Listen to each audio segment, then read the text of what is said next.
Durante 4 horas luché por la vida de un niño de 5 años. Llegué tarde a mi propia boda y una veintena de familiares del novio me cerraron el paso. Lárgate, mi hijo ya se casó con otra. Todo cambió cuando supieron de quién era el hijo al que había salvado. Y antes de seguir, cuéntame en los comentarios desde qué país me escuchas y cuántos años tienes. Me encanta saber quién está al otro lado de la pantalla. Ahora sí, ponte cómodo y disfruta de la historia. A las 5 de la mañana, el teléfono desgarró el silencio de la sala de guardia y Lucía Villanueva se incorporó sobresaltada del viejo sofá hundido, sin entender del todo dónde estaba ni por qué le zumbaba tanto la cabeza.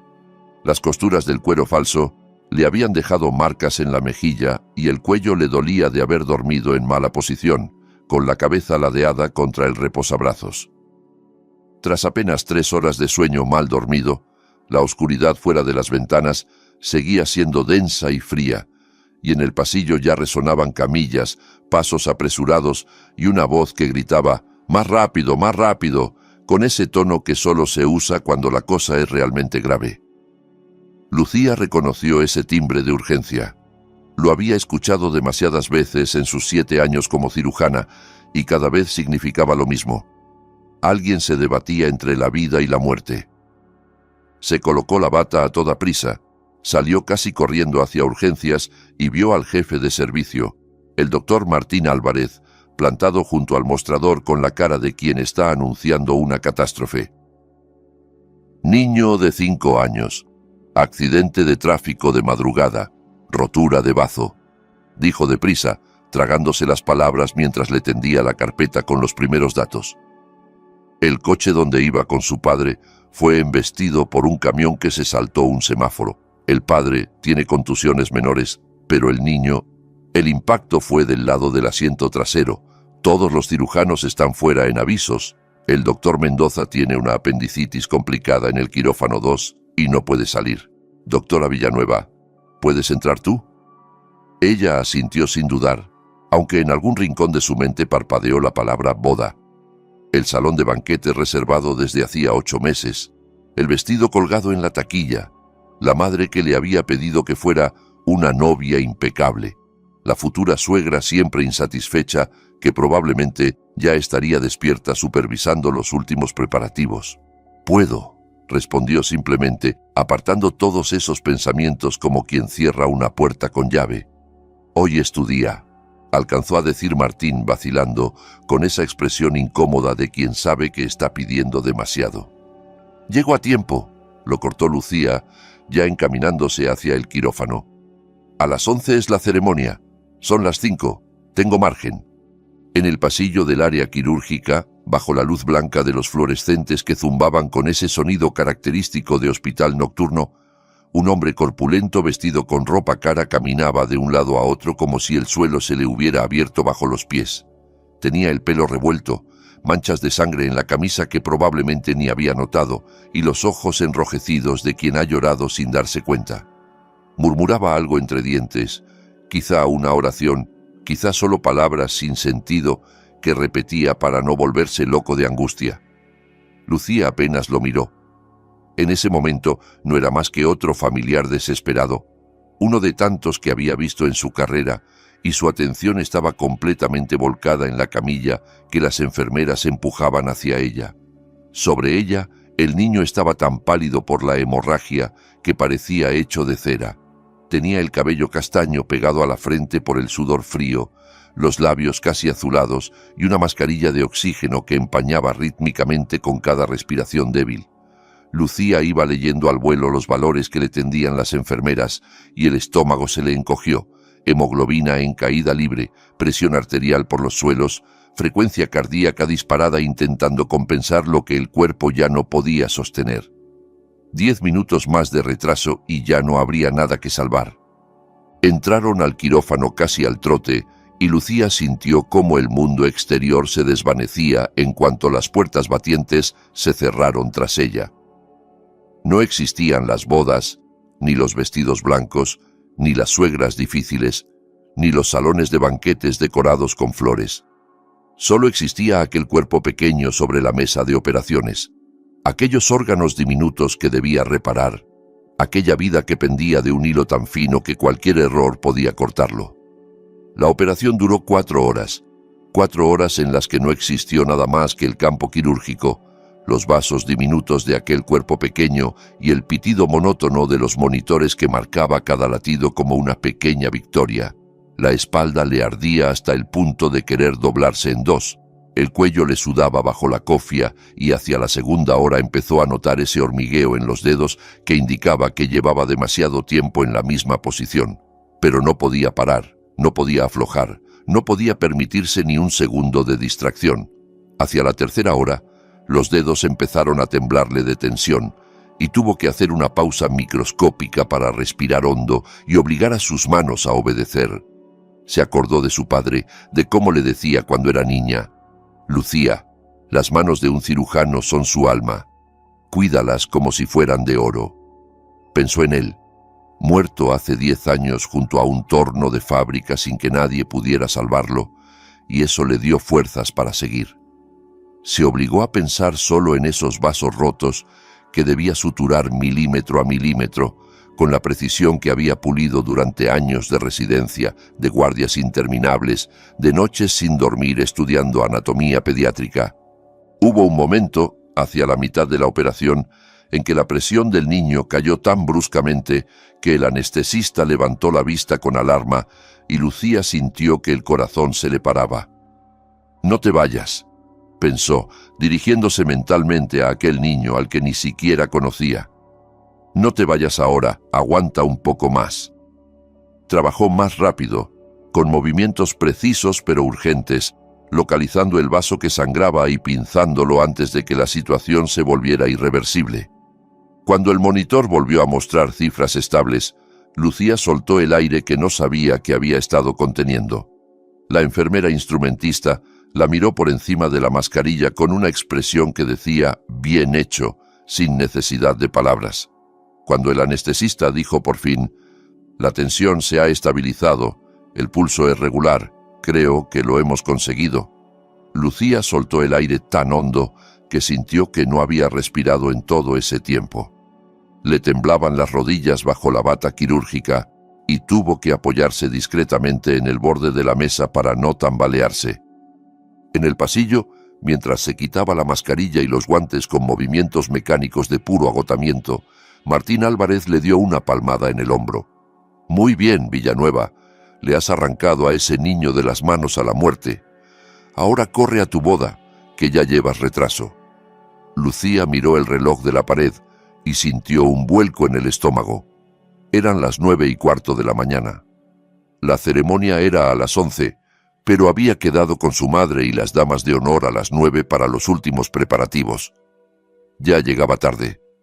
La enfermera Irene la alcanzó en la sala de médicos y le puso el teléfono en la mano con expresión preocupada. La pantalla estaba llena de llamadas perdidas de números desconocidos, seguro familiares de Andrés que ya estarían reunidos en el salón de banquetes, esperando a la novia. Había también 3 llamadas de su madre, 2 de Andrés, y varios mensajes de texto que no se atrevió a leer. «Te han llamado como 20 veces», murmuró Irene, con una mezcla de pena y respeto. «Ya sabes. Hoy».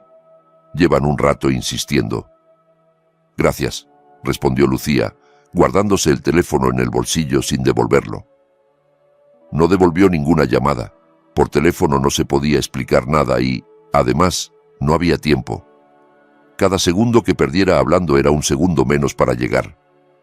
Se vistió allí mismo, en la sala de guardia, con las manos todavía temblorosas por la adrenalina de la operación. Abrochó los botones del vestido de novia con los dedos rígidos por el cansancio, peleándose con los pequeños corchetes de la espalda que parecían haberse multiplicado desde la última prueba. El vestido era sencillo, sin crinolinas ni pedrería, de un blanco roto que favorecía su tono de piel. Lo había elegido así a propósito, para poder ponérselo sola sin ayuda, y ahora agradecía su propia previsión con una intensidad casi dolorosa. Recordó cómo Regina, su futura suegra, había fruncido el ceño cuando lo vio por primera vez. «¿No es demasiado sencillo para una Suárez?», había preguntado con ese tono que usaba para disfrazar los insultos de preguntas inocentes. Lucía había sonreído y no había contestado, pero por dentro había pensado: es mi boda, no la tuya. No quedaba ni un minuto para maquillaje.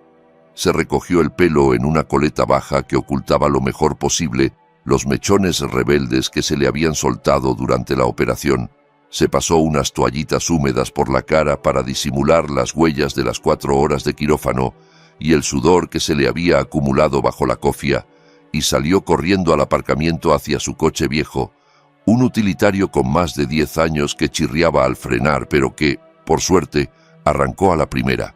Durante el trayecto desde el Hospital Clínico Regional hasta el Hotel del Centro, Lucía ensayaba en la cabeza la explicación para Regina Suárez, la madre de Andrés, que incluso en sus mejores días la miraba como a un estorbo, como a un obstáculo molesto en la vida de su hijo tan valioso. Desde el principio de su relación con Andrés, Regina había dejado claro que Lucía no era lo que esperaba para su hijo. Un médico de familia habría sido mejor, había comentado una vez durante una cena, alguien con horarios normales, que pueda atender a su marido como es debido. Lucía había apretado los dientes y sonreído, como hacía siempre, confiando en que el tiempo y su conducta intachable acabarían ganándose el respeto de aquella mujer. Andrés lo entenderá, se repetía mientras cambiaba de carril entre el tráfico de la mañana, esquivando autobuses y taxis con la habilidad de quien conoce cada atajo de la ciudad. Él mismo me ha dicho 1000 veces que está orgulloso de mi trabajo, que se casó con una cirujana y que eso le llena de orgullo. Se pondrá de mi lado, lo hemos hablado tantas veces. Sabe que esto puede pasar, que las urgencias no avisan, que la medicina es así. Lo creía tan firmemente, con esa fe ciega que solo da el amor, que cuando vio el grupo de gente delante de la puerta del hotel, su primera idea fue: me están recibiendo, han salido a esperarme. Solo cuando Regina dio un paso al frente, con los brazos cruzados sobre el pecho y el rostro contraído en una mueca de furia apenas contenida, y detrás se alinearon el hermano mayor de Andrés, Sergio, la tía Leonor con su permanente perfecta y su collar de perlas, y una quincena de parientes más, todos arreglados para la ocasión, todos con el mismo gesto hostil grabado en la cara, entendió que no era una bienvenida, era un muro. Hemos gastado casi $20,000 en esta boda y tú, ¿dónde demonios estabas? La voz de Regina temblaba de furia contenida, aguda como un cristal a punto de romperse. ¿Te crees la más lista de aquí? ¿Piensas que puedes hacer lo que te dé la gana? Todos esperando como tontos, el novio avergonzado delante de los invitados, los camareros sin saber qué hacer y la señorita desaparecida. Lucía bajó del coche sintiendo las piernas flojas, como si hubiera corrido un maratón. El vestido se le había arrugado durante el trayecto y tenía una pequeña mancha en el dobladillo que no sabía de dónde había salido. Había una operación de urgencia, contestó esforzándose por mantener la calma aunque por dentro le temblara todo, aunque quisiera gritar que acababa de salvar una vida, que había hecho algo importante, algo que merecía respeto y no reproches. Un niño de 5 años llegó a las 5 de la mañana con el bazo roto por un accidente de tráfico. Si no hubiera entrado, habría muerto. No había nadie más. Todos los cirujanos estaban ocupados o fuera. Me da igual tus operaciones, la cortó Regina con un gesto de desprecio, agitando la mano como si espantara una mosca. Siempre tienes excusas, que si la guardia, que si la operación, que si tu disertación esa que a nadie le importa, que si el congreso, que si la formación. Escoges el mejor momento, ¿no te parece? Justo hoy, justo el día de tu boda. ¡Qué casualidad! Un médico también tiene que entender ciertas cosas, intervino Sergio, avanzando con la pose de quien está acostumbrado a que su palabra sea ley, con ese aire de superioridad que Lucía había aprendido a reconocer en los 3 años que llevaba aguantándolo. Hay prioridades en la vida. El día de la boda es el día de la boda, no se puede posponer ni cancelar por capricho. Dejar plantado a mi hermano delante de los invitados, delante de toda la ciudad, es una vergüenza para la familia Suárez. ¿Tienes idea de lo que van a decir de nosotros? Lucía lo miró fijamente, sin pestañear. No fue un capricho, fue una emergencia médica, un niño de 5 años. Una carrerista así no sirve de esposa para un hombre de verdad, añadió la tía Leonor, saboreando cada palabra con un placer cruel que apenas disimulaba, dando un paso adelante para asegurarse de que Lucía la oyera bien. Siempre dije, no hace buena pareja con Andrés, no hace buena pareja. Una mujer que pone su trabajo por encima de su familia no merece tener familia. La otra, Inés, sí que es una muchacha de casa. Cocina, cuida de su madre, no le lleva la contraria a nadie, sabe cuál es su lugar. Esa sí que habría sido una buena esposa. Lucía sentía cómo se le encendía la cara mientras decenas de ojos se clavaban en ella. En cada mirada había una sentencia dictada de antemano, sin derecho a apelación, sin posibilidad de defensa. Años de aguantar las burlas veladas por sus guardias nocturnas, las indirectas de que una mujer decente no trabaja 20 horas al día, los comentarios sobre lo delgada que estaba, sobre las ojeras que siempre llevaba, sobre cómo descuidaba su aspecto, las comparaciones constantes con la dócil Inés, que cocinaba maravillosamente, atendía a su suegra con devoción, nunca levantaba la voz y siempre estaba disponible cuando la llamaban. Todo parecía haberse acumulado para explotar en este momento. Ella había creído que con su conducta impecable, con su profesionalismo, con su paciencia infinita, acabaría ganándose el respeto de esa familia. Había soportado cenas incómodas, comentarios hirientes, miradas de desprecio, siempre con una sonrisa, siempre pensando que era cuestión de tiempo. Se había equivocado. ¿Dónde está Andrés? Oyó su propia voz, como si saliera de otra persona, de alguien más fuerte de lo que ella se sentía en ese momento. Quiero verlo, que me lo diga él, que me mire a la cara y me diga qué está pasando. Regina soltó una carcajada aguda, hiriente, que resonó en el aire de la mañana como el graznido de un cuervo. Mi hijo ya intercambió los anillos con una chica que sí entiende lo que es una familia y el respeto, dijo, saboreando cada sílaba como si fueran golosinas. Una que no abandona a su marido por gente extraña en un hospital, una que sabe que su lugar está al lado de su esposo y no cortando gente en un quirófano. Se casaron hace media hora. Ya está hecho. Del salón de banquetes llegaban la música, las voces del maestro de ceremonias anunciando algo que Lucía no alcanzaba a distinguir, los brindis, las felicitaciones entusiastas, los aplausos. Allí dentro había una fiesta, allí se reían los invitados con sus copas de champán, allí el hombre que debía ser su esposo estaba de pie junto a otra mujer, probablemente sonriendo para las fotos, probablemente fingiendo que esto era lo que siempre había querido. Lucía se quedó inmóvil, incapaz de moverse, incapaz de procesar lo que estaba oyendo. El mundo se volvió borroso, como si mirara todo a través de un cristal empañado por la lluvia. Sintió que el suelo se movía bajo sus pies, que las voces llegaban de muy lejos, amortiguadas y reales.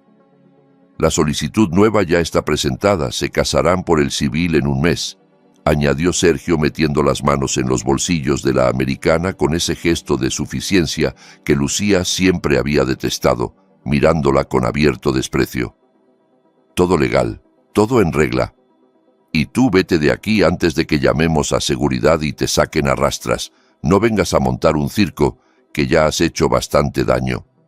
Lucía recordó cuando Andrés le pidió matrimonio en aquel restaurante del Paseo del Río, una noche de verano con las luces reflejándose en el agua y el sonido de los grillos de fondo. Recordó cómo se arrodilló torpemente, casi tirando la mesa, cómo le temblaba la voz mientras sacaba el anillo del bolsillo, cómo le prometió protegerla, no dejar que su madre se metiera en su vida, respetar su trabajo, estar orgulloso de ella siempre, pasara lo que pasara. Tú y yo contra el mundo, había dicho con los ojos brillantes. Mi familia aprenderá a quererte como yo te quiero. 3 años creyendo cada palabra, haciendo planes, soñando con un futuro común, con hijos, con una casa propia, con envejecer juntos. ¿Había sido Inés el plan B desde el principio? ¿Lo habrían presionado hasta doblarlo, hasta romper su voluntad? ¿O simplemente estaba demasiado cómodo, demasiado acostumbrado a que su madre decidiera por él, como para enfrentarse a ella? Llevaba tiempo buscando una excusa para librarse de sus guardias nocturnas, de su agenda apretada, de una mujer que no encajaba en el molde que su familia había diseñado. Esas preguntas le quemaban por dentro, pero Lucía no lloró ni dijo nada. Sabía que, si abría la boca, la voz se le rompería y no les daría esa satisfacción. Y entonces, a sus espaldas, rugió el motor de un coche. Todos se giraron como movidos por un resorte. Un Rolls Royce negro entrando en el aparcamiento de aquel hotel de provincia era un acontecimiento en sí mismo. No se veían muchos coches así por allí, salvo en las noticias cuando visitaba algún alto cargo o en las revistas de sociedad que la tía Leonor hojeaba con devoción. El vehículo se detuvo con suavidad, casi sin hacer ruido, y del asiento trasero salió un hombre de mediana edad con traje oscuro, el mismo al que ella había visto apenas de reojo unas horas antes, caminando nervioso por el pasillo del hospital mientras ella luchaba por la vida de su hijo. En aquel momento no le prestó atención. La vida del niño era más importante que examinar a los familiares, más importante que cualquier otra cosa. Ahora, en cambio, el hombre se acercó a Lucía con paso firme y se inclinó ligeramente, en un gesto de respeto que uno no ve todos los días. Un gesto de otra época, de alguien que conoce las formas pero las usa con sinceridad. Gonzalo Elías se presentó con voz ronca de no haber pegado ojo, tendiéndole la mano. Hoy usted le salvó la vida a mi hijo. He venido a darle las gracias en persona, porque hay agradecimientos que no se pueden hacer por teléfono. Los Suárez se quedaron de piedra, mirándose entre sí con expresión confundida, como si les hubieran hablado en un idioma extranjero. En la ciudad todos conocían a Elías Construcciones. La mitad de las urbanizaciones nuevas llevaban el logo de su empresa. Su apellido salía en las noticias económicas cada vez que se anunciaba un proyecto importante. Su retrato aparecía en vallas publicitarias con el lema «Construimos el futuro del norte». Y se rumoreaba que tenía contactos en el gobierno regional y en los bancos más importantes del país. Era el tipo de persona con la que los Suárez soñaban emparentar. El tipo de persona a cuyas fiestas habrían dado cualquier cosa por ser invitados. Lucía vio cómo la cara de Regina cambiaba en cuestión de segundos, como si alguien hubiera pulsado un interruptor. El enfado se transformó en miedo. Los labios que hacía un momento escupían insultos ahora temblaban, y los ojos se abrieron con esa expresión de quien acaba de darse cuenta de que ha cometido un error terrible. «Lucía, hija». Su voz se volvió de repente empalagosa, dulzona, tan diferente de la de hace un minuto que resultaba casi grotesca. «Nuestros invitados están esperando. Esto ha sido un malentendido. Espera un momento. Vamos a hablar, seguro que podemos arreglarlo todo». Gonzalo barrió al grupo con una mirada fría, deteniéndose un instante en cada rostro, como si los estuviera memorizando para no olvidar jamás lo que había visto. Había algo en sus ojos que hablaba de noches sin dormir junto a la cama de un hijo enfermo, de miedo a perder lo único que le quedaba, de gratitud tan honda que no cabía en palabras. «Quería agradecerle a la doctora delante de sus seres queridos», dijo con calma, pero con una firmeza que no admitía réplica. «Pensé que sería un momento bonito, que su familia estaría orgullosa de ella. En lugar de eso, me encuentro con esto. Una jauría acosando a una mujer que hace 4 horas estaba devolviendo a mi hijo de la tumba, arrancándolo de las manos de la muerte mientras ustedes dormían en sus camas de sábanas caras. Nosotros solo...» Empezó Regina, dando un paso atrás, pero él levantó la mano y ella cayó como si le hubieran cortado la voz. «He oído perfectamente cada palabra», la interrumpió, sin alzar el tono pero con una frialdad que cortaba. «Cada insulto, cada desprecio, cada comentario sobre carreristas y mujeres de casa. He oído cómo la echaban de su propia boda mientras el vestido aún le olía a quirófano. Mi hijo está vivo porque esta mujer eligió salvarlo en lugar de llegar puntual a una ceremonia, y ustedes la reciben así. Doctora, usted no tiene por qué quedarse aquí ni un segundo más. Si quiere, la llevo a donde me diga. Mi coche está a su disposición». Lucía miró hacia el salón de banquetes, de donde salían la música alegre y las risas despreocupadas de gente que probablemente ni siquiera sabía lo que estaba ocurriendo afuera, y luego a la pared humana de gente que hacía un minuto la expulsaba con desprecio y ahora miraba a Regina, buscando en sus ojos una señal de cómo debían comportarse, esperando instrucciones como perros bien adiestrados. Aquella transformación instantánea del «lárgate de aquí» al «hija querida» le pareció peor que cualquier insulto, porque dejaba clara la verdadera medida de su respeto. La querían solo si venía con conexiones, solo si podía serles útil. Sin ella, era descartable. Sin decir una sola palabra, se volvió hacia el coche negro. «Lucía, cariño, espera», gritó Regina a su espalda, cambiando de tono sobre la marcha con una desesperación que habría resultado cómica si no fuera tan patética. «Hijita, no te vayas así. Vamos a hablar. Seguro que todo tiene solución. Andrés te quiere. Yo siempre te he querido como a una hija». Lucía no respondió, ni se giró. Caminó con la mirada fija al frente, con la espalda recta a pesar del agotamiento, entendiendo algo muy simple que debería haber comprendido hace mucho tiempo. Hay puertas que se cierran solas y en las que no hay que quedarse golpeando, suplicando que te vuelvan a dejar pasar. Hay personas que solo te valoran cuando descubren que vales algo para otros, y esas personas no merecen ni una lágrima ni una explicación. La cafetería de la ciudad universitaria estaba casi vacía y tranquila a esa hora de la mañana, con ese ambiente sosegado de los lugares donde la gente va a estudiar o a pensar. Un par de estudiantes en mesas lejanas hablaban en voz baja sobre apuntes y exámenes. Fuera los árboles se mecían con el viento de primavera y sus hojas nuevas brillaban al sol, y todo aquel mundo sereno resultaba irreal, después de lo ocurrido una hora antes, como si perteneciera a otra dimensión donde las bodas no se cancelaban y los novios no traicionaban. Gonzalo pidió 2 cafés, esperó a que la camarera se alejara arrastrando los pies y dejó un sobre grueso sobre la mesa, entre las 2 tazas humeantes. «Son $10.000», dijo sin rodeos mirándola a los ojos. «Es menos que la vida de un hijo, mucho menos, pero al menos acepte algo en señal de gratitud. Sé que no se puede pagar lo que hizo, pero déjeme intentarlo». Lucía negó con la cabeza sin siquiera tocar el sobre, apartándolo suavemente hacia él. «No puedo aceptarlo. Soy médica. Mi trabajo es salvar vidas. Para eso estudié 7 años. Para eso hago guardias. Para eso sacrifico fiestas y bodas y noches de sueño. Si convierto eso en un mercado y cobro por cada operación por fuera del sueldo, mi conciencia se vuelve mercancía. Y sin conciencia, ¿qué clase de médico sería? Solo una técnica con bisturí, sin alma».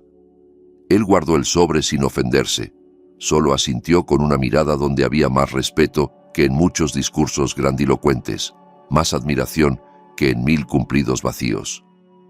«Supe en el hospital que hoy era su boda», explicó, removiendo el café con la cucharilla aunque no le había puesto azúcar. «Una enfermera me lo comentó mientras esperaba noticias de Mateo, así se llama mi hijo.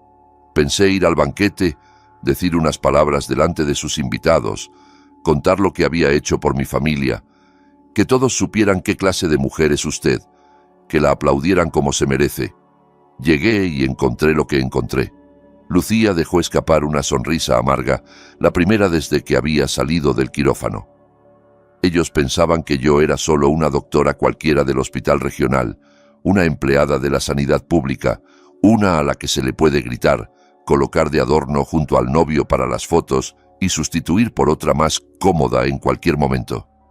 Una pieza intercambiable». Gonzalo guardó silencio. No intentó consolarla con frases gastadas del tipo «ya pasará», «todo ocurre por algo» o «ya encontrarás a alguien mejor», esas frases que la gente dice cuando no sabe qué decir y que nunca sirven de nada. Ese silencio que dejaba espacio para respirar, para sentir, para procesar lo que había ocurrido, valía más que cualquier palabra. «¿Puedo ayudar en algo?», preguntó al fin, inclinándose ligeramente hacia adelante. «Lo que necesite. Un abogado, un lugar donde quedarse, cualquier cosa». Lucía lo pensó un momento, sosteniendo la taza caliente entre las manos como si quisiera absorber su calor. «Lléveme con mi madre al barrio 1 de Mayo», contestó. «Es en las afueras, al sur de la ciudad, antes de que a los Suárez se les ocurra pasar por allí a montar una escena o a intentar convencerla de algo, que son muy capaces. Mi madre vive sola y no necesita este drama». Él asintió sin hacer más preguntas. Sacó el móvil y llamó a su chofer con instrucciones precisas. Mientras el coche avanzaba por las calles, llenas de bloques antiguos de ladrillo visto y árboles polvorientos que conocía desde niña, Lucía marcó el número de su madre con el pulgar tembloroso. La voz de Aurora Villanueva sonó al otro lado, cargada de preocupación y de un miedo mal disimulado que intentaba ocultar bajo un tono firme. «Hija, ¿dónde estás? ¿Por qué no contestabas? Llevo 2 horas llamándote. Ya no sabía qué pensar. Imaginaba lo peor. ¿Al menos llegaste al restaurante? ¿Está todo bien?» «Mamá». Lucía tragó saliva, intentando que la voz no le temblara, intentando encontrar las palabras para explicar lo inexplicable. «Esta madrugada hubo una urgencia. Trajeron a un niño con el bazo roto por un accidente muy grave. No podía no entrar. Era el único cirujano disponible. La familia de Andrés, bueno, están muy enfadados. Más que enfadados. Voy para casa. Te lo cuento todo cuando llegue». Aurora guardó silencio unos segundos, un silencio que pesaba como plomo, y Lucía oyó cómo su madre soltaba un suspiro largo al otro lado de la línea. Ese suspiro de la gente que ya ha entendido todo sin necesidad de que se lo expliquen, pero no quiere hacer preguntas por teléfono, no quiere que su hija tenga que revivir el dolor antes de tiempo. «Está bien, de mí no te preocupes», dijo al final con esa fortaleza tranquila que siempre la había caracterizado. «Yo ya me las apaño, no soy una cría ni una inútil, pero a ti que no te pise nadie, ¿me oyes? Ni los Suárez, ni nadie. A los peces les gusta donde el agua es más honda y a las personas donde se les trata mejor. Tú vales mucho, hija, y el que no lo vea es porque está ciego». El coche se detuvo frente a la verja de una vieja casa en la periferia, con las paredes desconchadas y el tejado que necesitaba reparaciones desde hacía años. Era el mismo lugar donde Lucía había crecido, donde las tablas del suelo crujían bajo los pies y en invierno había que encender la estufa de leña por la mañana temprano para templar las habitaciones antes de levantarse. Conocía cada rincón de esa casa, cada marca en las paredes, cada grieta del techo. En la pared del salón seguía colgada la foto del padre en su juventud, antes de la enfermedad que le debilitó el corazón, antes de que un infarto se lo llevara 10 años atrás, en plena jornada en la fábrica, junto a un torno que siguió girando mientras él caía al suelo. Aurora salió al porche con su bata gastada de flores descoloridas y un trapo de cocina en la mano, como si hubiera estado esperando junto a la ventana todo el tiempo. Ex enfermera, viuda desde los 50, mujer que había criado sola a su hija después de la muerte del marido, encadenando turnos en la clínica del barrio para pagar la universidad, vendiendo empanadas los fines de semana para los libros, haciendo milagros con un sueldo que apenas daba para sobrevivir. Al ver el vestido de novia arrugado, la coleta medio deshecha, las ojeras profundas y los ojos enrojecidos, no hizo preguntas. Simplemente abrió los brazos, luego la puerta, y la dejó pasar al calor y a la seguridad de la casa que siempre había sido su refugio. Aurora llenó una taza grande con té caliente de hierbas, de la vajilla antigua que había sido de la abuela y que solo se usaba en ocasiones especiales. Colocó sobre la mesa un plato con las tortas de queso que llevaba toda la mañana horneando para agasajar a los futuros consuegros que ya nunca vendrían, y se sentó enfrente, apoyando sus manos cansadas y manchadas de harina sobre el hule de flores. Lucía miró las tortas y sintió que se le encogía el corazón. Su madre llevaba días preparándose para este día, limpiando la casa, cocinando, planchando su mejor vestido, ilusionada con conocer por fin a la familia de su yerno en un contexto feliz. «Anda, cuéntamelo todo, sin adornos», dijo Aurora con calma, mirándola fijamente. «Desde el principio. Quiero saberlo todo. Lucía relató la llamada de las 5 de la mañana que la arrancó del sueño, las 4 horas sobre el quirófano cuando le temblaban las manos y la espalda le dolía hasta el alma, el momento en que creyó que perdían al niño, la carrera en coche con el vestido arrugándose en el asiento, la multitud hostil en la entrada del hotel, las palabras envenenadas de Regina, la ceremonia con otra mujer que probablemente se estaba celebrando mientras ella operaba, el anillo en una mano ajena, el cambio de tono instantáneo de la futura suegra cuando del coche negro salió Gonzalo y pronunció su nombre. Aurora escuchó sin interrumpirla ni una sola vez, cada vez más pálida a medida que avanzaba el relato, pero sin encorvar la espalda ni apartar la mirada. Esa mujer había sobrevivido a la muerte de su marido sin quebrarse. Había sacado adelante a una hija sola. Había enfrentado pobreza y soledad y enfermedad. No era fácil doblarla. Las personas se muestran de verdad en los momentos difíciles, dijo al final cuando Lucía se quedó mirando el té frío sin beberlo. Los fuertes dan la cara, se plantan donde tienen que plantarse. Los cobardes se esconden, buscan el camino fácil, dejan que otros peleen sus batallas. Ese Andrés se escondió detrás de las faldas de su madre como ha hecho siempre. Yo ya te lo había dicho hace tiempo. Míralo bien antes de casarte. Fíjate en cómo trata a su madre, en cómo reacciona cuando hay problemas. Pero tú estabas enamorada y no querías escuchar. El amor nos vuelve sordos a veces. Desde fuera llegaron el golpe de varias puertas de coche y un murmullo confuso de voces. 2, 3, 4 personas hablando a la vez, pisándose unas a otras con urgencia. Como cuando la gente está nerviosa y no sabe quién debe empezar. Como cuando han venido a algo difícil y ninguno quiere dar el primer paso. Aurora se levantó con un crujido de rodillas que ya no intentaba disimular. Se ajustó la bata con un gesto decidido y caminó hacia la salida con la expresión de quien va a una pelea más que a abrir la puerta. «Tú te quedas aquí, yo salgo a hablar», ordenó con voz que no admitía discusión. «Esta es mi casa y aquí mando yo». Lucía, apartando apenas la cortina de encaje amarillento, vio a su madre plantada en el porche, con los brazos cruzados sobre el pecho, y a Regina frente a la verja oxidada con una sonrisa forzada en un rostro que ahora parecía 10 años más viejo. Detrás, el todoterreno negro de Sergio y algunos parientes más, titubeando en la acera sin atreverse a entrar en el pequeño jardín descuidado. La ex-suegra balbuceaba algo sobre disculpas, sobre un malentendido terrible, sobre cómo siempre había querido a Lucía como a una hija propia, prácticamente de la familia desde el primer día, y lo mucho que la valoraba, insistiendo en que todo había sido un tremendo malentendido, un momento de nervios, cosas que se dicen sin pensar. Esta mañana le dijo a mi hija, «Lárgate de aquí», respondió Aurora, con voz tranquila y medida pero dura como el acero. La llamó carrerista, la humilló delante de 20 personas mientras estaba vestida de novia, le cerró el paso como si fuera una delincuente, y ahora resulta que es como una hija para usted. Vaya memoria curiosa que tienen los ricos cuando les conviene. Es un asunto de familia, intentó intervenir Sergio, adelantándose un paso con su costumbre de mandar, ajustándose la corbata como si eso le diera autoridad. Lucía es nuestra nuera, tenemos derecho a hablar con ella directamente. Si no hubo boda, no hay nuera, lo cortó Aurora sin subir el tono ni un decibelio. Y si su Andrés ya se intercambió los anillos con la otra delante de todo el mundo, con testigos y todo, menos todavía. ¿Cuándo valoraron ustedes a mi hija? Dígame.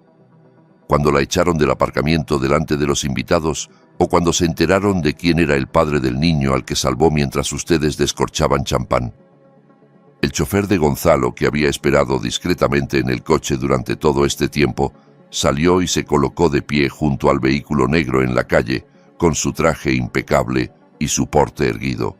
Con educación pero con firmeza, pidió a los visitantes que se marcharan y dejaran en paz a los dueños de la casa, añadiendo que el señor Elías estaba al tanto de la situación y que cualquier molestia adicional a la familia Villanueva sería tomada muy en serio.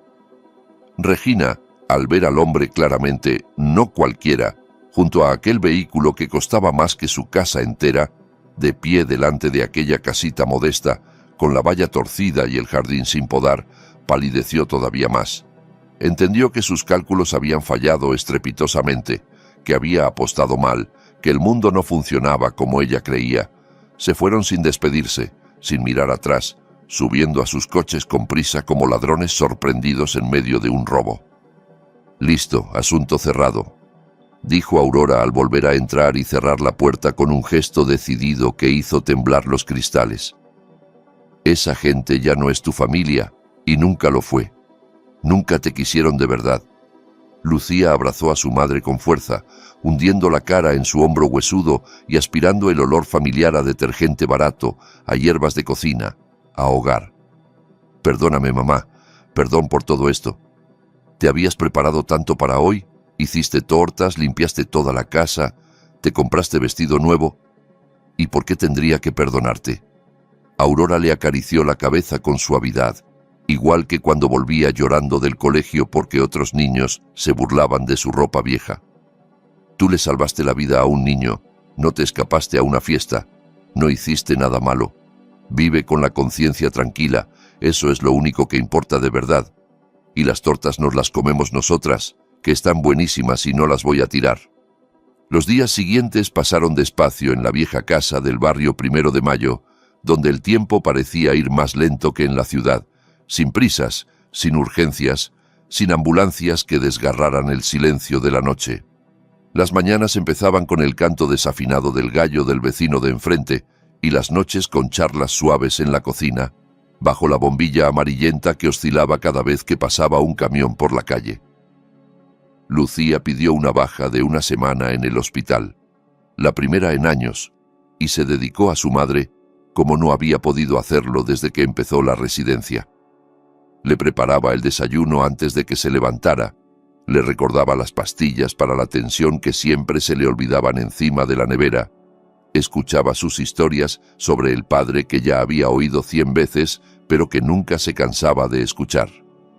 Aurora hablaba de cómo su marido trabajaba de jefe de turno en la fábrica de piezas de automóvil, de cómo era el único que sabía arreglar aquella máquina vieja que nadie más entendía, cómo cada viernes le traía flores del campo, aunque no tuvieran dinero ni para carne, incluso en invierno aparecía con alguna ramita de mimosa envuelta en papel de periódico, y cómo se desplomó 10 años atrás, junto al torno que tanto amaba, sin que la ambulancia llegara a tiempo para hacer nada más que certificar lo inevitable. En el barrio, la noticia de la boda cancelada se había extendido más rápido que cualquier red social, saltando de balcón a balcón, de tendero a cliente, de vecina a vecina. Algunos vecinos se acercaban con miradas compasivas y preguntas suaves envueltas en excusas.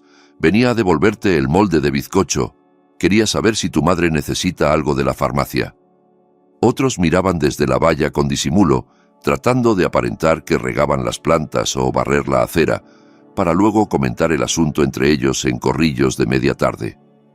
Aurora respondía a todos con la misma franqueza norteña que la había caracterizado toda su vida. «Mi hija hizo lo que tenía que hacer. Salvó a un niño al que le quedaban minutos de vida. Es cirujana, es lo que hace, es su trabajo y su vocación. Lo demás no es asunto suyo ni de nadie. Sigan con lo suyo, que aquí no ha pasado nada que no se pueda superar». El teléfono de Lucía no paraba de sonar, vibrando sobre la mesilla de noche a todas horas. Números desconocidos que probablemente eran parientes lejanos queriendo enterarse de los detalles, el de Regina que aparecía una y otra vez con insistencia de Moscardón, el de Sergio, parientes lejanos de los Suárez, a los que casi ni recordaba de las pocas reuniones familiares a las que había asistido. Ella rechazaba uno tras otro, deslizando el dedo sobre la pantalla con gesto mecánico, hasta que en la pantalla apareció el nombre de Andrés con su foto sonriente de la época en que aún creía conocerlo. Dudó un instante, mirando las letras luminosas que parpadeaban en la oscuridad de la habitación, el pulgar suspendido sobre el botón verde. Al final, más por curiosidad que por esperanza, descolgó. «Lucía». Su voz sonaba ronca, acelerada, con un matiz de desesperación que ella nunca le había oído en 3 años de relación. «Por favor, escúchame. Sé que no tengo derecho a pedirte nada, pero escúchame un momento. Mamá se puso histérica cuando pasó la hora y no aparecías. Empezó a gritar, a decir que la habías humillado, que qué iban a pensar los invitados. Lo de la ceremonia con Inés fue solo para calmarla, para que no le diera algo. No significa nada real. Fue un paripé, una actuación. Podemos anularlo del civil, ya he hablado con un abogado. No quiero perderte.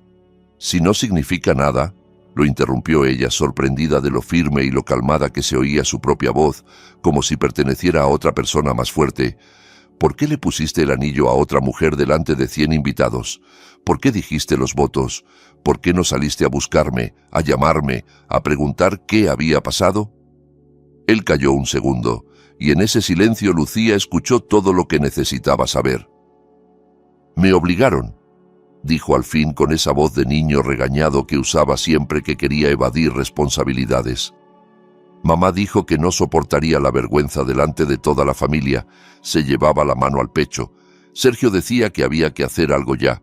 Inés estaba allí esperando desde hacía meses por si acaso. No supe qué hacer. «¿Dónde estabas tú mientras yo operaba 4 horas a un niño que se moría?», preguntó Lucía, y esta vez el silencio al otro lado pesó más que cualquier excusa, más que cualquier palabra que pudiera inventar. «En casa», admitió. No sabía qué hacer. Mamá gritaba.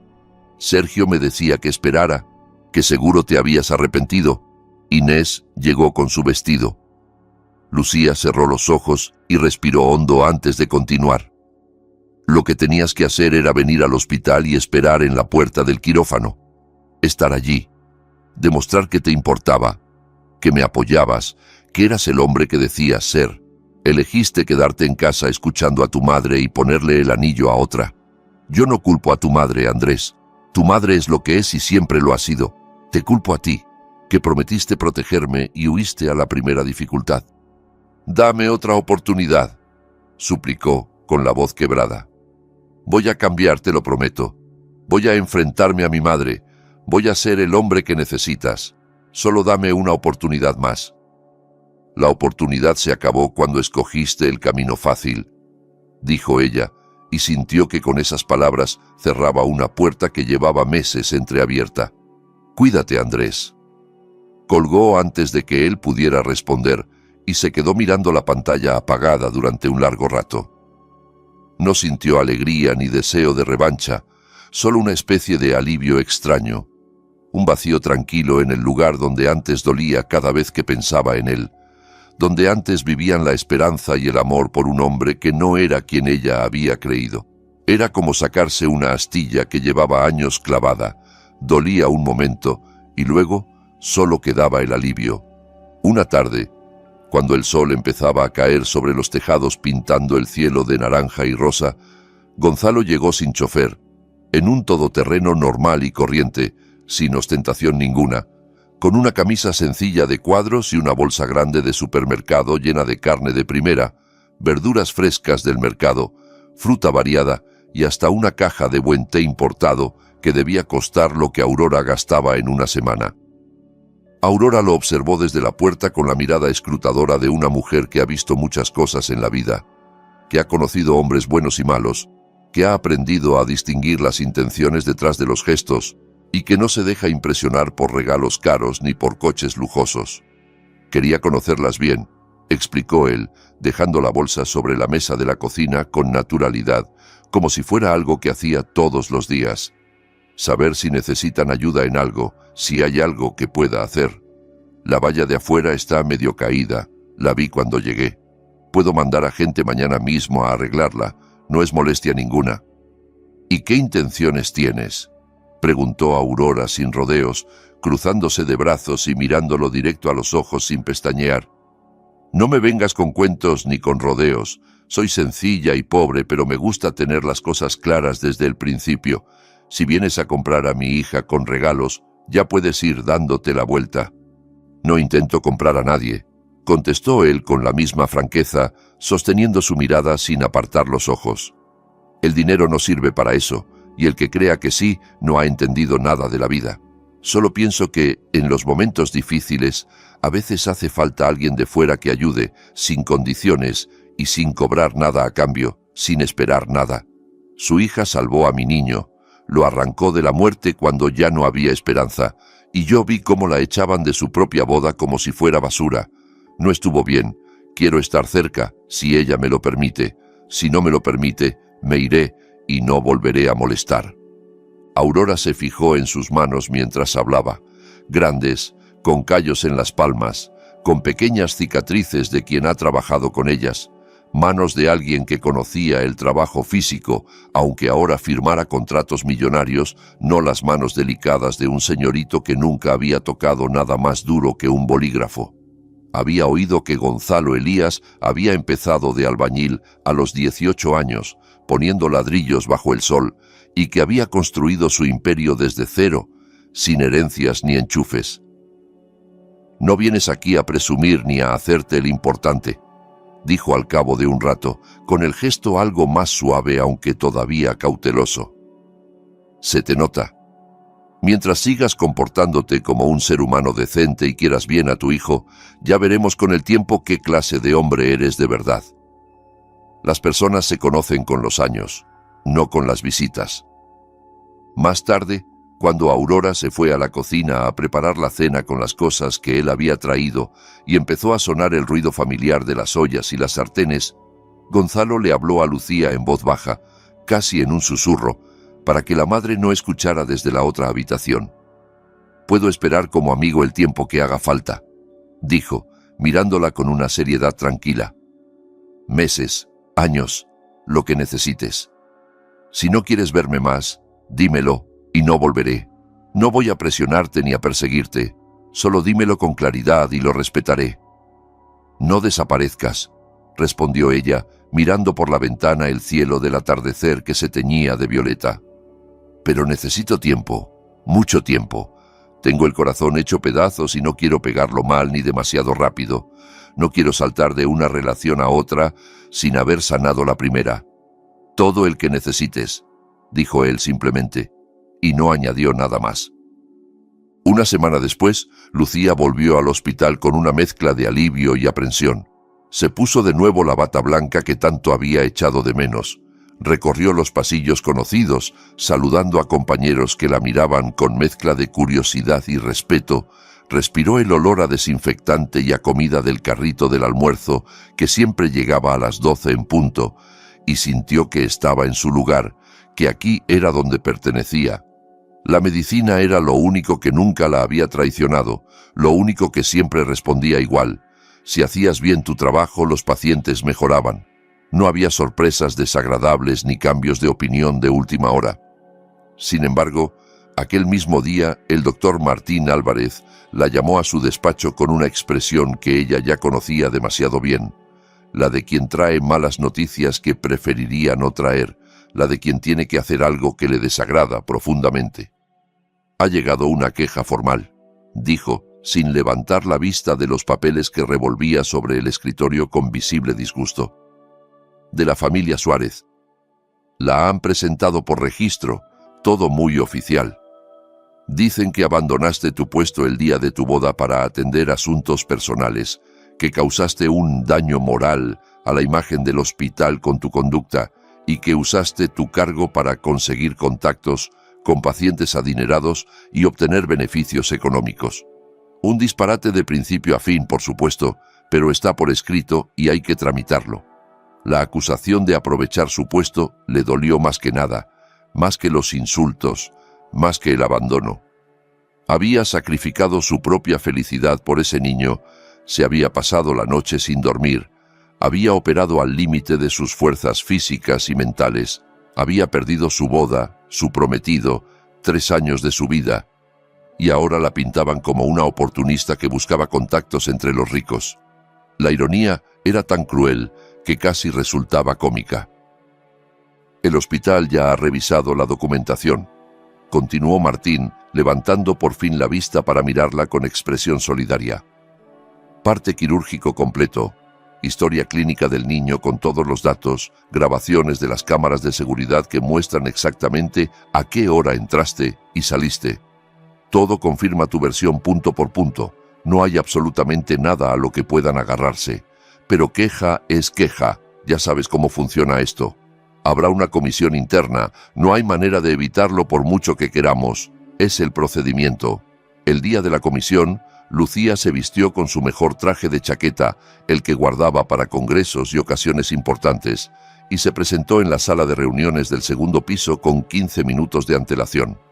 En la sala se sentaron el director del hospital, el doctor Ramírez, con sus gafas de cristal grueso que le daban aspecto de búho, representantes del sindicato médico con sus carpetas llenas de normativas, el abogado del centro, un hombre calvo y meticuloso que tomaba notas de todo, y Sergio Suárez, en representación de la familia del exnovio que había insistido en asistir para velar por los intereses de los afectados. Sergio se quedó en un rincón de la sala, sin atreverse a mirar a Lucía a la cara ni una sola vez, balbuceando frases incoherentes sobre el honor de la familia Suárez y el daño causado a su reputación, sin aportar ni una sola prueba concreta de supuesta negligencia, ningún documento, ningún testigo, aparte de sus propias palabras repetidas una y otra vez como un disco rayado. Cada vez que el abogado del hospital le pedía evidencias específicas, Sergio se ponía colorado y cambiaba de tema. Lucía relató con calma la cronología completa de aquella madrugada, desde la llamada de las 5 de la mañana hasta el momento en que salió del quirófano y se cambió para ir a su boda, y mencionó que el padre del paciente, Gonzalo Elías, podía confirmar absolutamente todo como testigo presencial. En cuanto oyó ese nombre resonar en la sala, Sergio bajó la cabeza bruscamente y ya no abrió la boca en lo que quedaba de reunión, hundido en su silla como si quisiera desaparecer. La decisión de la comisión fue unánime y contundente. Las acciones de la doctora Villanueva se correspondían plenamente con su deber profesional y con la ética médica más elemental. La queja era infundada, carente de todo fundamento fáctico, y no se le daba curso. Al salir del despacho del director, Lucía notó que las piernas le temblaban, no de alegría ni de triunfo, sino de pura fatiga y de los nervios acumulados durante semanas de incertidumbre. Era una batalla absurda que no había buscado, una guerra que no había empezado ella, una venganza mezquina de gente que no soportaba haber quedado en evidencia. Gonzalo la esperaba en la entrada del hospital, apoyado en su coche con la tranquilidad de quien tiene todo el tiempo del mundo. ¿Se aclaró todo?, preguntó adivinando la respuesta por su expresión, pero queriendo oírlo de sus labios. Sí, archivaron la queja, asintió ella, permitiéndose una pequeña sonrisa de alivio. Desestimada por falta de fundamento. Perfecto. Vámonos a comer algo decente, dijo él abriendo la puerta del copiloto. Ya está bien de esas croquetas recicladas del buffet del hospital y de sándwiches de máquina. Lucía se rió por primera vez en semanas con una risa limpia, desde el fondo del pecho, una risa que la sorprendió a ella misma. «Es usted muy práctico, señor Elías», dijo mientras subía al coche. «Todo lo resuelve con «vamos a comer». «Cuando uno tiene hambre no piensa bien», respondió él arrancando el motor. «Y tú tienes demasiadas cosas en qué pensar como para hacerlo con el estómago vacío. Primero la comida, luego los problemas». 2 semanas más tarde, cuando la vida parecía empezar a recuperar cierto ritmo hecho de guardias, operaciones programadas y tardes tranquilas en casa de Aurora tomando té y viendo telenovelas, Andrés la esperó a la salida de la puerta de personal del hospital.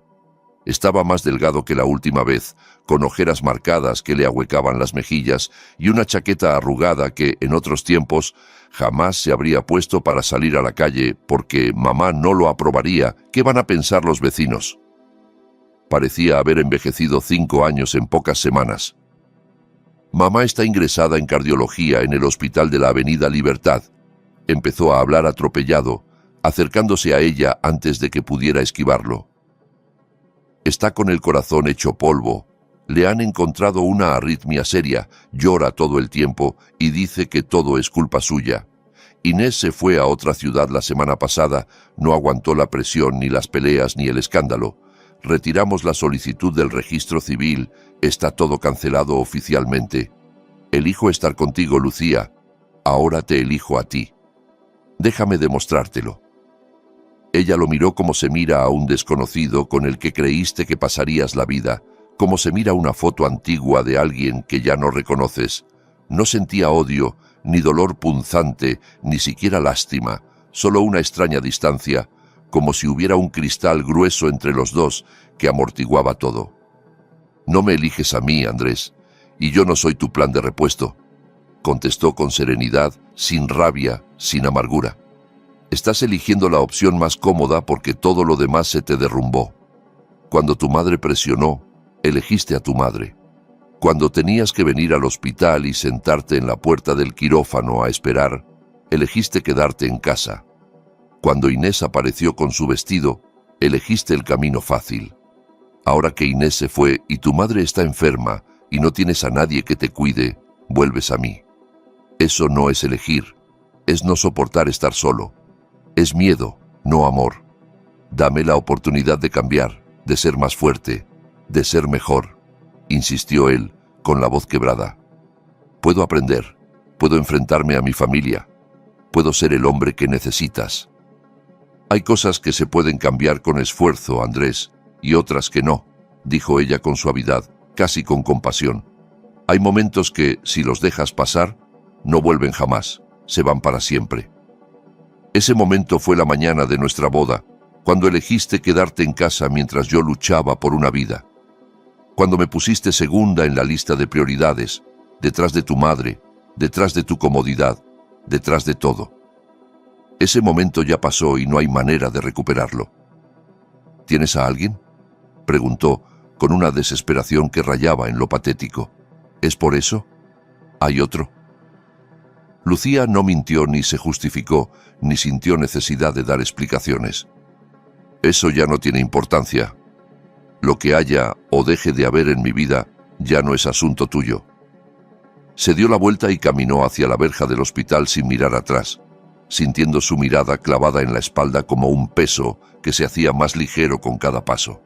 Para cuando llegó a la calle principal, ya respiraba mejor. 2 semanas después de aquella última conversación con Andrés, Aurora tuvo una crisis hipertensiva que la dejó sin habla durante varios minutos aterradores. La ambulancia se la llevó a toda prisa con las sirenas encendidas. La tensión se había disparado tanto que apenas podía articular palabras, y los paramédicos intercambiaban miradas preocupadas que Lucía conocía demasiado bien por su trabajo. Pasó la noche entera junto a su cama en el área de medicina interna, sujetándole la mano arrugada y contando cada respiración, cada pitido del monitor, cada movimiento bajo las sábanas. No llamó a nadie, no quería molestar, ni dramatizar, ni crear alarma innecesaria.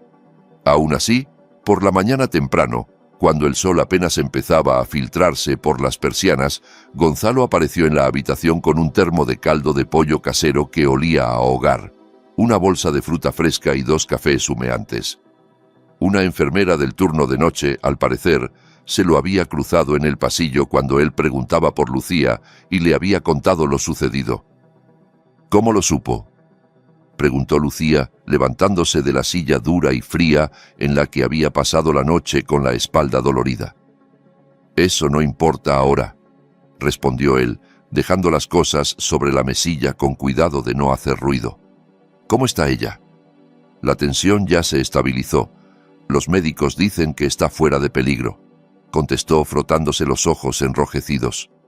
Pero nos dio un buen susto. Por un momento pensé... No terminó la frase, pero no hacía falta. Él no hizo preguntas incómodas, no se puso a dar consejos médicos ni a opinar sobre tratamientos. Solo dejó el termo en la mesilla, abrió las cortinas para que entrara un poco de luz y le dijo a Aurora, que lo miraba desde la cama con sorpresa y con los ojos todavía nublados por la medicación. Recupérese pronto. Lucía no sabe estar sin usted, y yo no sé estar sin verla sonreír. Aurora sonrió apenas, con las comisuras de los labios temblorosos. Parece un hombre sensato, comentó cuando él se marchó discretamente para dejarlas descansar. No un charlatán de esos que prometen el oro y el moro y luego desaparecen. No habla de más. Me gusta eso. Cuando dieron el alta a Aurora una semana después, Con una bolsa llena de medicamentos nuevos y una larga lista de indicaciones, Gonzalo invitó a ambas a comer a su casa en la urbanización Pinar del Lago para celebrar dos cosas: que Aurora estaba mejor y que Mateo se había recuperado completamente del accidente y corría ya por el jardín sin recordar siquiera la UCI, las agujas ni el miedo. El chalet resultó grande pero acogedor, sin esa ostentación hortera de nuevos ricos que Lucía había imaginado en un empresario de la construcción. Una casa sólida de ladrillo rojo en una parcela amplia con pinos altos que daban sombra, una terraza de madera con vistas al lago artificial de la urbanización, un columpio en el jardín que chirriaba agradablemente con el viento. El niño salió disparado hacia la puerta en cuanto oyó el coche, con el pelo revuelto y las rodillas manchadas de hierba. «¡Ha venido la doctora!», gritó Mateo con esa alegría desbordante que solo tienen los niños, abrazándose a las piernas de Lucía con tanta fuerza que casi la hizo perder el equilibrio. «¡Papá, papá! ¡Ha venido la doctora que me curó la barriga!». «Mateo, deja respirar a la doctora», lo regañó Gonzalo con voz suave, en la que ahora se notaba una ternura que Lucía no le había escuchado antes, una ternura de padre que ha estado a punto de perder lo que más quiere. «Dale espacio, hombre, que la vas a tirar». La comida fue sencilla, pero deliciosa. Asado de cordero, ensalada fresca del huerto que tenían en la parte trasera, pan recién hecho y un vino tinto suave que Gonzalo había elegido personalmente. Cocinó la asistenta, una mujer mayor y sonriente que llevaba con la familia desde que Mateo nació, aunque Gonzalo se encargó de poner la mesa con la misma concentración meticulosa con la que, probablemente, revisaba los planos de sus edificios o firmaba contratos millonarios. Entre plato y plato, mientras Mateo corría por el jardín persiguiendo a un gato que nunca se dejaba atrapar, Gonzalo contó lo justo sobre su vida, sin dramatizar pero sin ocultar nada. Su esposa, Elena, había muerto de cáncer de páncreas 3 años atrás, después de una enfermedad que duró solo 6 meses desde el diagnóstico hasta el final. Llevaba desde entonces criando solo a Mateo, aprendiendo sobre la marcha a ser padre y madre a la vez, a peinar coletas torcidas y a preparar meriendas. Hubo momentos, admitió mirando su copa de vino, en los que quiso dejarlo todo y marcharse a cualquier parte donde nadie lo conociera, donde pudiera empezar de cero sin los recuerdos, pero el niño lo mantuvo a flote, le dio una razón para levantarse cada mañana. «Sé bien lo que es eso», dijo Aurora en voz baja, asintiendo con la cabeza. «Criar sola. Mi marido lleva 10 años muerto. Lucía aún estaba en la facultad cuando se fue, en segundo de medicina. Un día estaba vivo, fuerte como un roble, y al siguiente ya no estaba, así de rápido». «Lo siento», dijo Gonzalo con sinceridad. «No lo sienta. Son cosas que pasan. Lo que importa es seguir adelante sin volverse amargado». Después de comer, cuando sacaron el café a la terraza, Aurora se dejó arrastrar por Mateo al jardín para ver las plantas del pequeño huerto que el niño cuidaba con devoción de científico. Tomates, lechugas, fresas que nunca llegaban a madurar porque él se las comía antes. Eso los dejó a los dos solos en la terraza, mirando las copas de los pinos que se mecían con la brisa de la tarde. Estuvieron unos minutos en silencio, pero no era un silencio incómodo ni tenso. Era la calma que se da entre personas que no sienten la obligación de rellenar los huecos con palabras vacías, que pueden simplemente estar sin necesidad de llenar el aire de ruido. De regreso a casa, en el coche que Gonzalo conducía él mismo esta vez, Aurora preguntó sin rodeos: «¿Y qué tal te parece? Como hombre, digo». Lucía se quedó pensando un momento mirando los campos que pasaban por la ventanilla. «Con él me siento tranquila», respondió al fin. «No tengo que fingir nada ni demostrar nada. Puedo ser yo misma». «La tranquilidad es buena», admitió la madre, asintiendo despacio. «Es más importante de lo que parece. Pero no pierdas la cabeza demasiado rápido. Ya te quemaste una vez por ir demasiado deprisa, por creer demasiado pronto». Una noche de lluvia, Gonzalo llegó a la casa del barrio 1 de Mayo con una bolsa de medicamentos de la farmacia.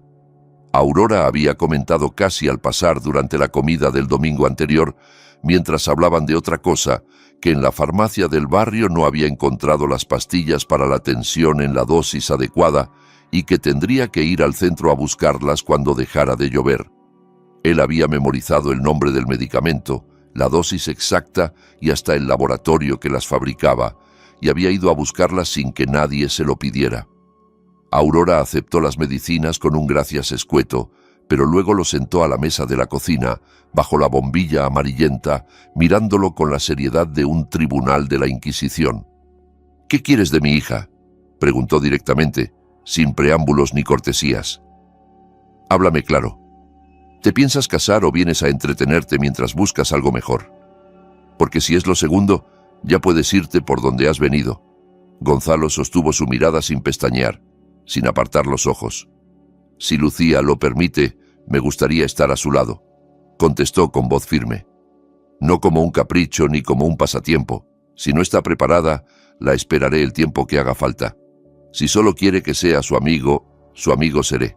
No voy a presionarla ni a desaparecer sin avisar ni a jugar con ella. Y no necesito que sea rica, ni guapa, ni famosa, ni nada parecido. La quiero a ella, tal como es». «A mi hija no le hace falta un rico», dijo Aurora, dura pero sin hostilidad, cruzando los brazos sobre la mesa. «Dinero tenemos poco, pero dignidad nos sobra. Le hace falta alguien que no salga corriendo cuando las cosas se pongan feas, que no la deje tirada cuando venga una dificultad, que no elija a su mamá cuando tenga que elegir». «Yo cumplo mi palabra», respondió él simplemente. «Siempre la he cumplido. Pregúntele a quien quiera».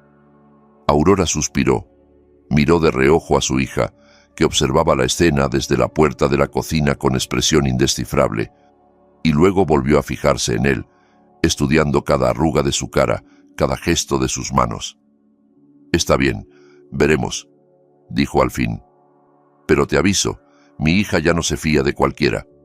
Le rompieron la confianza una vez y no se abrirá así como así. Va a costar. Si no tienes paciencia, mejor que te vayas ahora».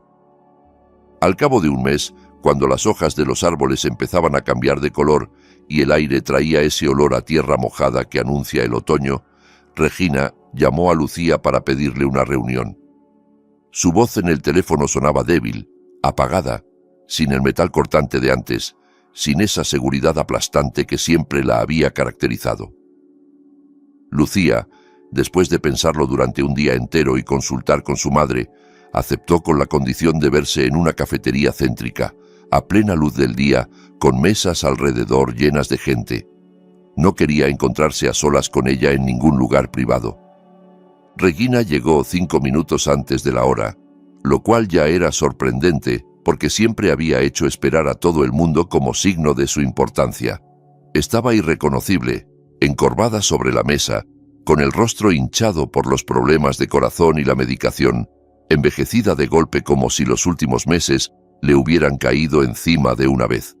El traje de marca que llevaba le quedaba grande, como si hubiera perdido peso de golpe, y las manos le temblaban ligeramente al sostener la taza.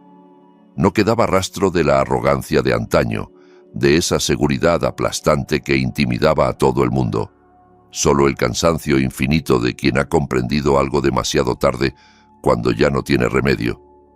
«Estuve equivocada aquel día», dijo, mirando su café sin atreverse a levantar la vista, como si las palabras le costaran un esfuerzo físico. «Muy equivocada. Estas palabras debieron salir de mi boca hace mucho tiempo, pero fui demasiado orgullosa para decirlas».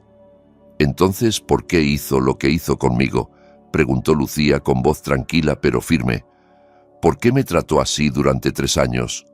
¿Por qué me echó de mi propia boda como si fuera basura?».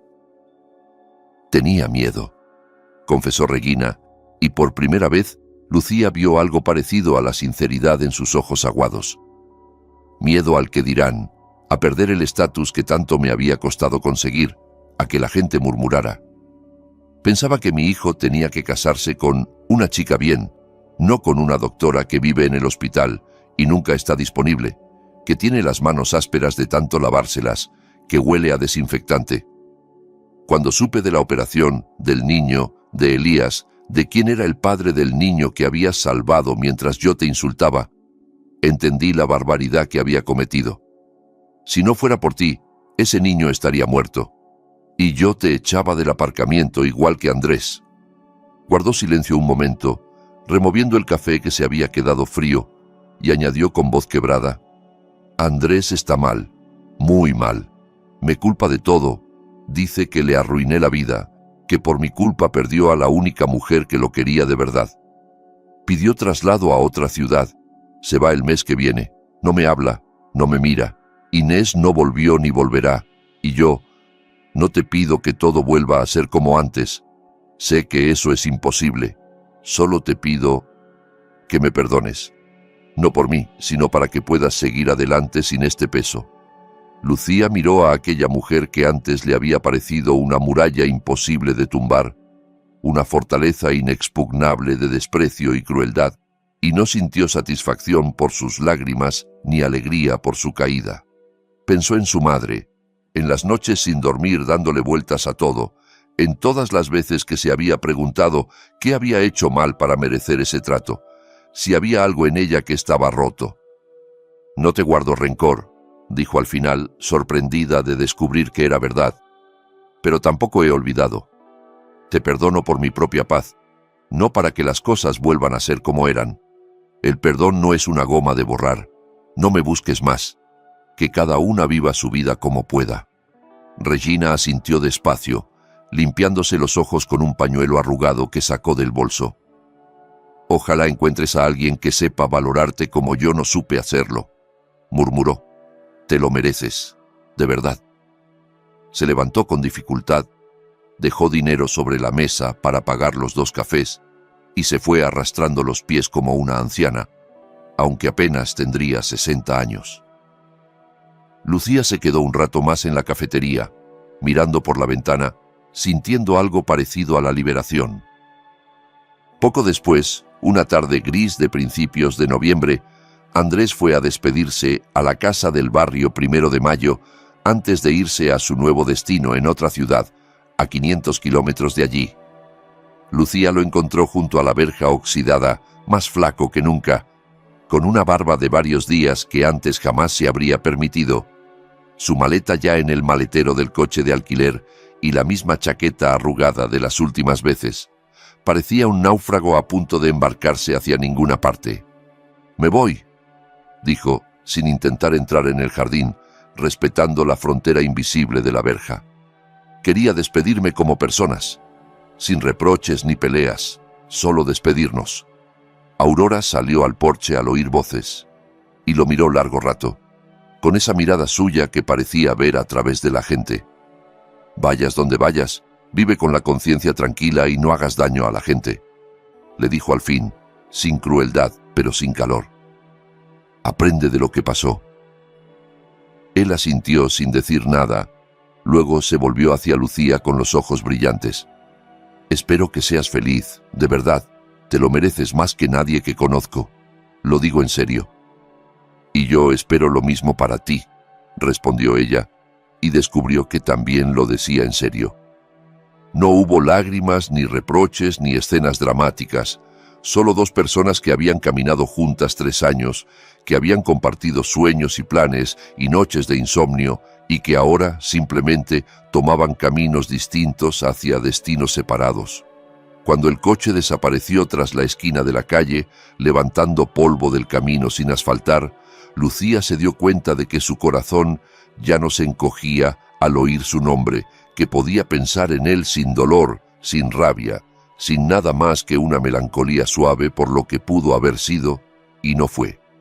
Y ese fue el signo más claro de que, por fin, lo había soltado. Con la primavera siguiente, cuando los almendros florecían y el aire olía a azahar, el doctor Martín Álvarez la llamó de nuevo a su despacho, pero esta vez con una sonrisa que le iluminaba toda la cara. Le ofreció algo con lo que sueña cualquier cirujano de provincia: una estancia de 3 meses en el Instituto Nacional de Cardiología de la capital, el mejor hospital del país, para trabajar con uno de los equipos más prestigiosos de cirugía cardíaca, aprender técnicas nuevas y participar en investigaciones punteras. El grupo de investigación del Hospital Regional había conseguido resultados importantes en un estudio sobre complicaciones postoperatorias y habían elegido a Lucía para presentar el trabajo en un congreso nacional delante de cientos de especialistas. ¿3 meses en la capital?, repitió ella, sin creerlo del todo, leyendo la carta de invitación una y otra vez. ¿Trabajando con el equipo del doctor Hernández, el que escribió el manual de cirugía cardíaca? El mismo, confirmó Martín claramente orgulloso. Te lo has ganado con creces. ¿Y mi madre? ¿Quién la va a cuidar? No puedo dejarla sola 3 meses con su tensión. Decídelo tú, respondió Martín. Pero oportunidades así no se repiten. Pasan una vez en la vida, y si las dejas escapar, no vuelven. Aurora reaccionó exactamente como era de esperar, con ese pragmatismo norteño que no admitía sentimentalismos ni excusas. Vete, hija. Yo me arreglo perfectamente sola. No soy una cría ni una inválida. Si pasa algo, Gonzalo está cerca y tiene mi número. Ya me ha dicho que me llama todos los días si hace falta, dijo agitando la mano como espantando moscas. No voy a ser yo quien te ate de pies y manos y te quite una oportunidad así. Ni se te ocurra quedarte por mí. Gonzalo fue todavía más escueto cuando ella le contó la noticia, mirándola con esa calma suya que resultaba contagiosa. Haz lo que tienes que hacer, dijo simplemente. Yo no pienso irme a ninguna parte, estaré aquí cuando vuelvas. Los 3 meses en la capital fueron una prueba de fuego, tanto para ella como para ese vínculo aún frágil entre los dos, tan nuevo que todavía no tenía nombre. Él la llamaba una vez por semana, siempre los domingos por la noche, sin agobiarla ni presionarla, solo para preguntar, ¿cómo te va? ¿Todo bien? ¿Necesitas algo? Le contaba cosas de Mateo, de Aurora, de cómo iban las obras del nuevo proyecto. Ella le contaba sus avances en el hospital, las técnicas nuevas que estaba aprendiendo, los nervios antes de la presentación del congreso. Esa presencia silenciosa pero constante al otro lado del teléfono, esa voz familiar que la esperaba cada domingo, hizo que no se sintiera sola en aquella ciudad gigantesca donde no conocía a nadie, donde las calles eran demasiado anchas y la gente caminaba demasiado deprisa. Cuando volvió, bronceada por las tardes de estudio en la terraza del apartamento que le habían asignado, se sentía más segura de sí misma que nunca, tanto en la profesión como en lo que quería para su vida. Sabía quién era y sabía qué necesitaba. Un sábado por la mañana de junio, apenas una semana después de su regreso, con el sol entrando a raudales por las ventanas de la vieja casa, Gonzalo apareció en la cocina del barrio 1 de Mayo sin flores, ni regalos caros, ni discursos preparados, solo con una camisa limpia de lino blanco y la mirada serena de alguien que ya tomó una decisión y está en paz con ella. No quiero seguir alargando esto ni andarnos con rodeos, dijo, de pie en medio de la estancia, con las manos ligeramente temblorosas que eran la única señal de sus nervios. No quiero que tengas que adivinar qué siento ni qué quiero. Vengo a pedir tu mano y el permiso de Aurora para casarme contigo, si me aceptas. Lucía no se echó a llorar ni sintió que el mundo se le viniera encima. Al contrario, algo dentro de ella se serenó por completo, como un lago que llevara años agitado y de repente encontrara la calma. Como si por fin hubiera encontrado su ritmo, su lugar, su destino. Aurora, que había estado observando desde la puerta con el delantal puesto y las manos llenas de harina, lo miró largo rato en silencio, evaluándolo por última vez. Mi hija decide sola, que ya es mayorcita, dijo al fin, pero yo no estoy en contra. Si ella te quiere, yo te acepto. Lucía se acercó a él despacio, mirándolo a los ojos. No quiero una boda grande, dijo. No necesito lujos, ni fuegos artificiales, ni 100 invitados, ni champán francés. Solo necesito una familia en la que no me traicionen. Una familia de verdad. Cumplo mi palabra, repitió él tomándole las manos. Siempre. La boda fue tranquila, íntima, sin grandezas ni ostentaciones. Un restaurante de las afueras con vistas a los campos de trigo que ondulaban con el viento, unas 30 personas, las justas para llenar el comedor sin que sobrara nadie, comida caliente y abundante, vino de la tierra, música suave de fondo. Lucía llevaba un vestido claro y sencillo, diferente al de la boda que nunca fue, sin ningún recuerdo de aquel día. Aurora le apretaba la mano con fuerza durante toda la ceremonia, con los ojos brillantes. Mateo, vestido con su primer traje de chaqueta, llevó los anillos con una seriedad cómica que hizo reír a todos. Entre los invitados había compañeros del hospital, amigos de la infancia de Lucía, algunos vecinos del barrio que habían visto crecer a aquella niña que ahora era cirujana. No había nadie que le hubiera hecho daño, nadie que la mirara con desprecio, nadie que calculara su valor en función de sus contactos. Gonzalo pronunció un brindis corto al final de la cena, de pie junto a Lucía con una copa de vino en la mano. «No soy bueno con los discursos, nunca lo he sido», admitió, provocando algunas risas. «Pero prometo una cosa, volver cada noche a casa. Pase lo que pase, volver siempre a casa. Estar donde tengo que estar. Y eso es junto a esta mujer y junto a mi hijo». Un año después, exactamente el mismo día en que debería haberse casado con Andrés, Lucía estaba cenando con Gonzalo, Aurora y Mateo en su nueva casa, la misma del Pinar del Lago, pero ahora llena de vida y de ruido y de risas. Aurora se había mudado con ellos a los pocos meses de la boda. El chalet tenía espacio de sobra, su antigua habitación en el barrio 1 de Mayo estaba siempre fría en invierno, y ahora siempre había alguien pendiente de sus pastillas, de su tensión, de que no se saltara ninguna comida. Sonreía más a menudo, tenía mejor color, y los médicos decían que sus valores nunca habían estado tan estables.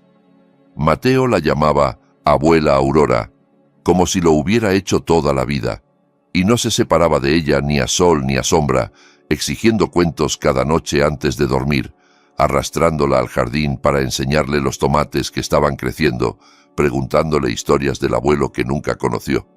«Hace un año, este día debe de haber sido uno de los peores de tu vida», comentó Gonzalo mientras recogían la mesa juntos, pasándole los platos para que los metiera en el lavavajillas.